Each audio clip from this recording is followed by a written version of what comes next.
This is vlog 9, and for this week we started and finished Woman at Point Zero by Noel Sadawi. So I've decided to pick a sentence and do a close reading, like we've been doing the past few weeks. So with that, my sentence is on page 69, and it goes, "It was strange, this sensation of drowning in dark green, in a dark green with a density of its own, a consistency of its own, like the feel of water in the sea, a sea in which I was sleeping and dreaming, in which I was sinking as I slept and dreamt, in which I was gradually sinking without getting wet, gradually dropping without getting drowned." Okay, so, obviously, this sentence is very long. It's about 6 lines. So there's a lot happening, and I wish I could talk about all of it, but I do not have enough time to do that. So for this vlog, I'm really going to focus on the style of writing for this particular sentence. And right away, the first thing that jumped out at me was the fact that it was so long, because sentences usually aren't this long.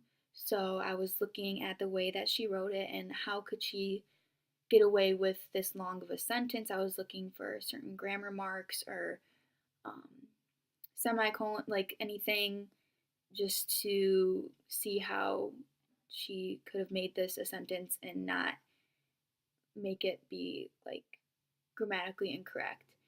And so what I found was that she used an asyndeton. So it's the absence of conjunctions.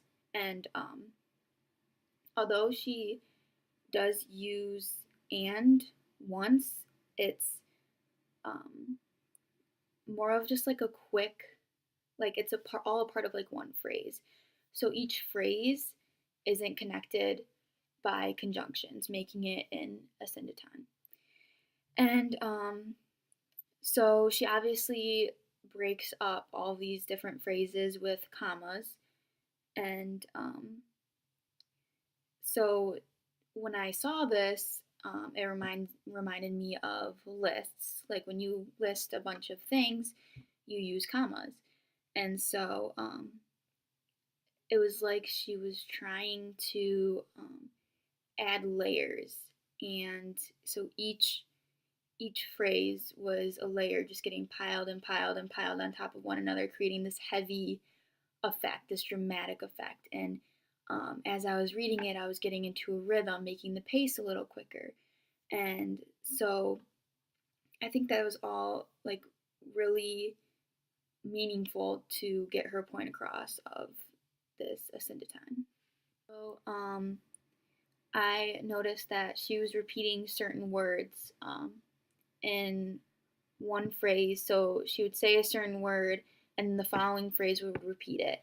And then the following phrase after that would repeat another word or a couple of words from the previous one, and so on.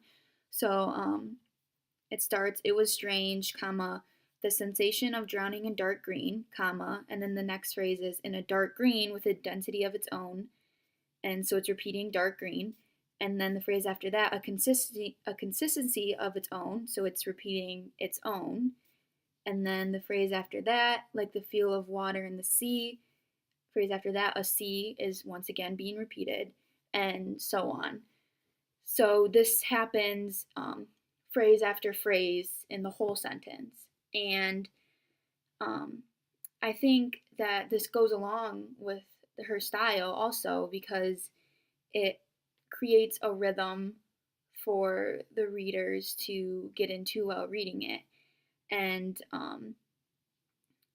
it makes it more poetic and more interesting. And oh, I wasn't supposed to say that, but it just makes it like she's trying to create this effect from it. Like she's trying to make us as readers really feel what she was feeling and see what she was seeing.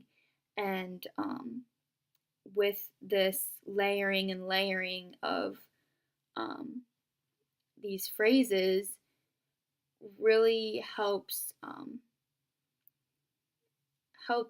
me personally feel the way that she was feeling in this just one sentence.